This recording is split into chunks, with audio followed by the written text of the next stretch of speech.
Venezuela میں سعودی عرب سے زیادہ تیل ہے۔ وینزویلا میں ہماری پوزیشن مستحکم ہے۔ امریکی صدر ڈونلڈ ٹرمپ نے آئیوا میں کہا، اب ہمارے وینزویلا کے ساتھ بہت اچھے تعلقات اور معاملات ہیں۔ امریکہ میں تیل کی قیمتیں کم کر دیں۔ امریکہ میں $18 ٹریلین کی سرمایہ کاری آ رہی ہے۔ ٹیرف کی وجہ سے امریکی صنعتوں کو فروغ مل رہا ہے۔ مڈ ٹرم الیکشن بآسانی جیت جائیں گے۔ ہم نے اپنا بارڈر محفوظ بنا دیا ہے۔ ہزاروں جرائم پیشہ افراد کو واپس بھیج دیا گیا۔ اب ہمارے ملک میں کوئی بھی غیر قانونی طور پر نہیں آ رہا۔ ہم نے اپنی فوج کو مضبوط تر کر دیا ہے۔ شام کے صدر کے ساتھ زبردست ٹیلی فونک گفتگو ہوئی۔ یوکرین اور روس میں بہت اچھی چیزیں ہو رہی ہیں۔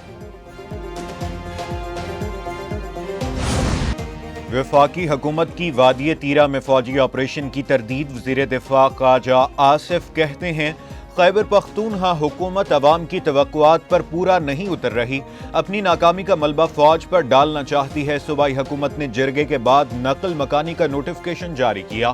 تیرا میں 500 دہشت گرد موجود ہیں۔ صوبائی حکومت کے مفادات TTP سے جڑے ہیں۔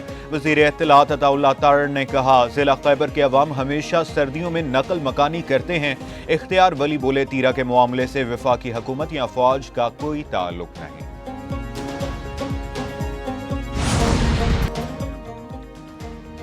صدر آصف علی زرداری کی UAE کے صدر محمد بن زائد سے ابوظہبی میں ملاقات۔ پاکستان اور UAE کے تعلقات کو مزید مضبوط بنانے پر اتفاق۔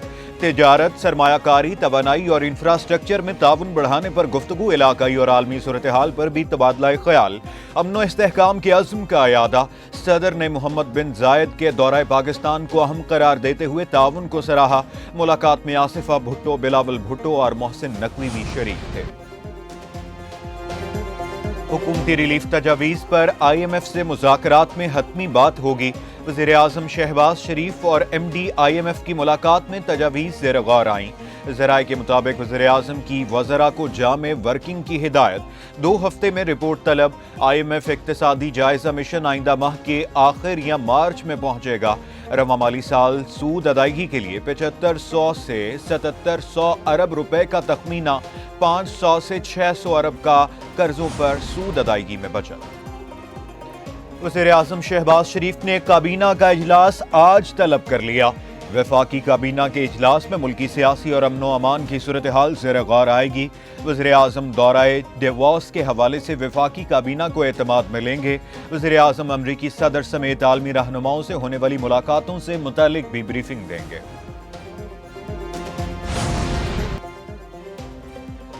نائب وزیر اعظم اسحاق ڈار سے چین کے سفیر جیانگ زائی ڈونگ کی ملاقات۔ باہمی دلچسپی کے 2 طرفہ امور پر تبادلہ خیال۔ ملاقات میں بدلتی ہوئی علاقائی اور بین الاقوامی صورتحال پر بھی بات چیت ہوئی۔ نائب وزیر اعظم اسحاق ڈار نے پاک چین تعاون کو مزید مضبوط بنانے کی اہمیت پر زور دیا۔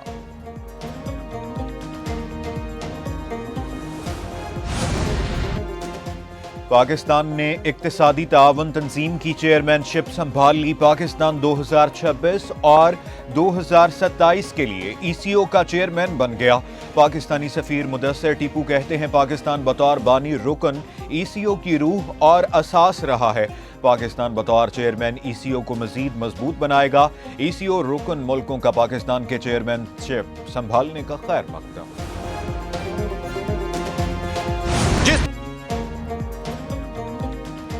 سیکیورٹی واپس نہیں لی، MQM جھوٹا پروپیگنڈا کر رہی ہے۔ MQM کی کراچی میں خون کی ہولی ڈھکی چھپی نہیں۔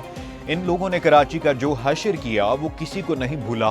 سندھ حکومت کسی کی ڈکٹیشن پر کام نہیں کرے گی، سینئر وزیر شرجیل انعام میمن کہتے ہیں۔ سانحہ گل پلازہ کی لاہور سے فورینزک ٹیم تحقیقات کر رہی ہے۔ رپورٹ ٹھیک نہ ہوئی تو جوڈیشل کمیشن بنا دیں گے۔ سندھ حکومت تاجروں اور متاثرین کے ساتھ کھڑی ہے۔ تاجروں کی نمائندہ تنظیم نے کہا، صوبائی حکومت پر یقین ہے۔ سندھ حکومت نے کچھ لوگوں کو سیکیورٹی واپس کر دی، باقی افراد کو بھی سیکیورٹی نہیں دی گئی تو وفاق سے بات کریں گے۔ جوڈیشل کمیشن بنائیں یا کراچی کو وفاق کے حوالے کریں۔ رہنما MQM فاروق ستار کی پریس کانفرنس، کہا، سندھ میں 18 سال سے کرپشن کے نئے ریکارڈ قائم کیے جا رہے ہیں۔ سانحہ گل پلازہ پر وزیر اعلیٰ، وزیر اطلاعات اور میئر کراچی استعفیٰ دیں۔ اپوزیشن لیڈر سندھ اسمبلی علی خورشیدی کہتے ہیں، سانحہ گل پلازہ پر سندھ حکومت کی انکوائری کمیٹی پر اعتماد نہیں۔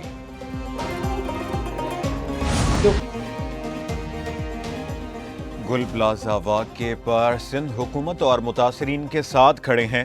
لاہور کی عمارت میں آگ پر فوری قابو پا لیا تھا۔ وزیر اعلیٰ پنجاب مریم نواز کہتی ہیں لاہور کے ہوٹل میں آگ لگنے کے وقت 300 افراد موجود تھے، بروقت SOPs کی تشکیل اور عمل درآمد کی وجہ سے تباہی سے بچ گئے۔